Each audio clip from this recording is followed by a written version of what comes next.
Joining me now, Chavisa Wood. She's the author of 100 Times, a Memoir of Sexism. That is 100 instances of sexual harassment, discrimination, and assault that she personally experienced in her life.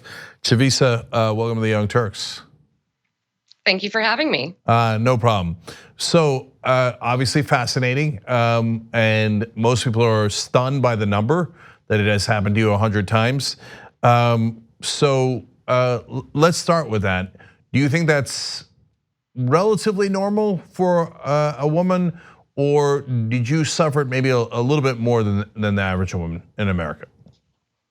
I'm not really sure what the average woman in America is. I think there are a lot of different intersecting factors that can cause a person to suffer more or less sexism in their life. But I think that most women have suffered a lot of the experiences that I lay out in this book. I sort of tried to track the rites of passage from early childhood to adulthood. I started at age 5 and it goes all the way through high school, and then my 20s and ends now at 37 years old. All right, and so yes, it does start at the age of 5. What happened then? Well, I started with an incident when I was 5 years old where a boy was pinching my butt, and I kept telling him to stop. And when I told on him, usually when I told on boys or people who were hurting me, they got in trouble. And if I was doing something wrong as a child, I got in trouble. But when I told on this boy, the adults in the room laughed at me and told me I probably liked it. And that's the first time that I got a very clear message that if a boy was hurting me in a sexual way, that he wouldn't get in trouble. That I would be blamed, and it would be assumed that it was something that I brought on myself or that it was my fault. That's interesting. I feel like there's a lot of different experiences throughout the country, because we've now gotten into our own bubbles even more so than in the past. And so you experience sexism though at all levels in all different places, because and I say that because I'm positive that your experience is very similar to the experience of a lot of women, and probably the majority of women in this country. But I think that in the fairly liberal place in LA where I live, if someone pinched my 5-year-old daughter's butt, that the teachers would not have that reaction. If they did, I think they'd be in significant trouble. Do you think that it's improved in some pockets, or do you not see that at all? Well, I think the fact that when we saw Christine Blasey Ford come forward, along with multiple other women, and that we've seen E. Jean Carroll recently come forward, along with now, 23 women, and accuse Donald Trump of rape and sexual assault, and people are still pushing back on them, saying the same thing. These women are just trying to get attention. You see that it is phenomenally problematic today in multiple spheres of society, including at some of the most powerful spheres of society. Yeah, I was particularly disappointed, as usual, with Nancy Pelosi's reaction to E. Jean Carroll. Seemed to be fairly dismissive of her. I don't know if you saw that comment by Pelosi. I didn't. What was it? No, she said something like, I don't know her story, and she dismissed it out of hand. And she had to then walk it back the next day when she got in trouble over it, and said, well, look, I'm sure it's important, but I can't impeach everybody. Everybody wants to impeach everybody. So that didn't make it much better either. But I asked that in the context of, unfortunately, do some women also enable this way of thinking because it's so deeply ingrained in the culture? I think so. I think from a very young age, men and women are socialized to think of women as significantly different creatures as men, especially when it comes to sexual desire. And when we tell boys from a young age that your sexual desire is normal, and when we tell girls from a young age that your job is to control boys' sexual desire of you, that already causes a very deep divide in the way that we view men and women as sexual creatures. The onus is always on women to stop it, and if it happens and you didn't want it, it's always your fault. Yeah, and I learned something from reading some of what you wrote. You talk about how thoroughly men feel entitled to women's spaces and bodies. Tell us a little bit more about that for people who don't yet get it and want to understand. Yeah, so I've had many experiences where men on the street or in bars will be hitting on me. And I want to make very clear in this book, I didn't write anything about flirtation or someone hitting on me. And that's not what most women are speaking of.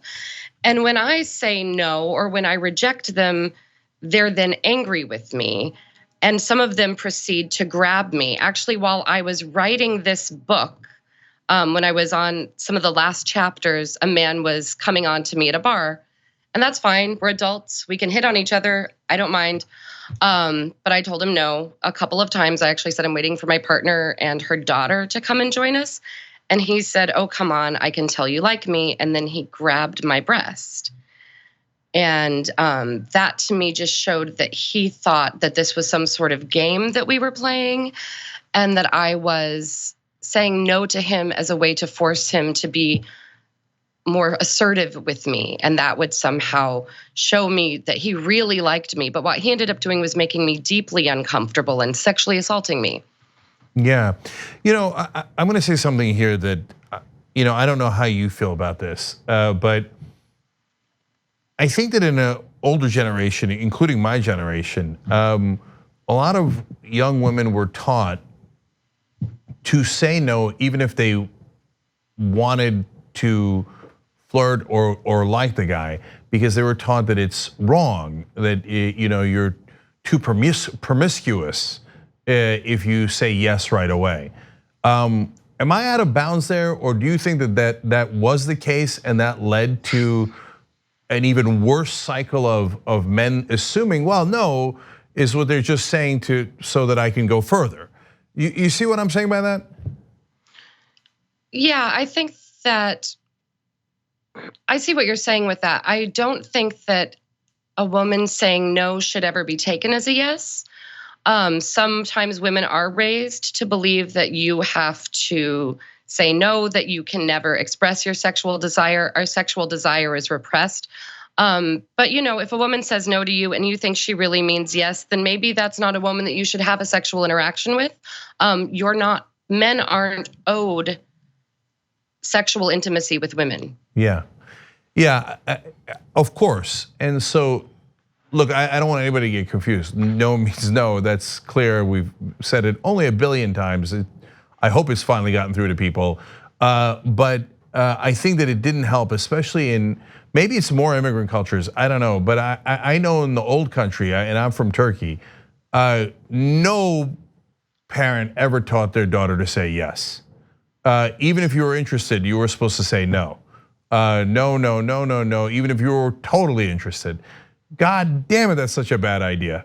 Because then that, I feel like, enables men to then say, well, every no means yes. And couldn't have a worse way of going about things. I completely agree with you. I think a girl that isn't afraid to say yes to sex as clearly as she can say no to sex is also a girl that will not be afraid to come forward when she says no and someone doesn't listen, because then she will not be afraid of the possible implication that maybe she wanted to have sex with someone. That's often why we're made to feel so ashamed about rape, is when they say, well, you really wanted it. If we're not ashamed of really wanting it, and if we can say that I can have sexual desires just as clearly and intensely as men, and I can state when I do and I can state when I don't, then women are gonna feel much more comfortable coming forward about rape, because they can say, hey, look, I'm not ashamed to say that I wanted to have sex with that man. And that's the interesting thing about E. Jean Carroll. I met her today and did an interview with her, and she was saying she was flirting with President Trump. She wanted to have some sort of flirtatious, consensual interaction with him, and he was unwilling to let that happen. Yeah, and of course, as we've gone over also a billion times, just because somebody wants to flirt with someone doesn't mean that they want to be raped in a dressing room. I don't know why that's so hard to understand. But you didn't name any of the guys in the book. I wanted to ask you about that real quick. Why? I think that public persecution of individuals has huge limitations when trying to change systemic problems. Also, the media has really latched on to talking about famous and powerful men. And the men who have sexually harassed me, discriminated against me, assaulted me are not rich and famous men. They are just working class, everyday, middle class, everyday men. And naming them would serve no other purpose than to destroy their lives. And I did not write this book to destroy men's lives. I actually want men to read this book, and I'm hoping for some sort of empathetic understanding. So, but you also talk about getting these incidents that in what people would consider to be very liberal or progressive circles, a St. Louis poetry scene, Occupy Wall Street, a New York lesbian bar. So what happened in those instances, and was it in a sense even more disappointing? Yeah, as you can probably see, I'm like a weird punk. I'm an artist. I hang out in a lot of bohemian spaces. I'm actually usually a fiction writer of very weird stories. And I came in expecting those places to be much more liberal, and in many ways they were. But I still found that among all classes and even in some very liberal spaces, that the same sort of thing persisted. I used to go to a poetry club, and we were kind of trying to blur the lines of what is appropriate in society in general in many different ways. But there was a man there who carried around a photo album full of women who had gotten drunk and flashed him. And I came for this like bohemian revelation, like an arts and cultural space. And he just kept asking me to take my shirt off and to flash him and to buy me a drink. And it really kind of felt to me more like I was participating in like spring break in Florida with a bunch of frat boys rather than a bohemian art space. Yeah. All right, last thing is, are you at all hopeful that we're gonna fix this thing? I wouldn't have written this book if I weren't hopeful. I think that women sharing their stories, powerful narratives can propel social change by creating empathetic understanding. And I just want men to read the book and listen to the stories of women and just try to put yourselves in our position and understand that the cumulative impact that sexism has on women is absolutely unacceptable, and it's a serious problem. I mean, my statement shouldn't be that controversial. It's just that sexism is real and it's bad. Yeah, look, I'll give you hope because it's influenced me. Every news story I see of sexism and sexual assault and all the other things that have happened gives me a more thorough understanding of what women have to live through in society. And I think that men really have a hard time understanding that because it's not their perspective. They just didn't grow up in it. They didn't live it. They didn't experience it. So it takes a while to get through and to break through that perspective and that bubble. And so there was actually a couple of instances in your case, but one that really stands out was when straight guys would tell you when you said, no, I'm a lesbian, what a waste. And you said that that was a man being used to a woman being for his use. And if you're not for his use, then it's a waste. And I never thought about it that way. And like a little light bulb went over my head and I was like, yeah, what a weird way of phrasing it. And clearly that's what's in their subconscious. One of my favorite comedians, I actually go to this little show at the Cobra Club in Brooklyn every Friday. And one of my favorite comedians said, you hear these guys saying lesbians, oh, what a waste. But do you ever really look down the street and see a woman walking with a man and say, oh, she's being put to good use? I mean, this is a really strange idea that we have in our heads. All right, well, everybody make sure that you check out the book, 100 Times, A Memoir of Sexism. Chavisa, thank you so much for joining us, we appreciate it. Thank you for talking to me. Like what you see? Click the subscribe button below and don't forget to ring the bell to never miss another video from the Young Turks.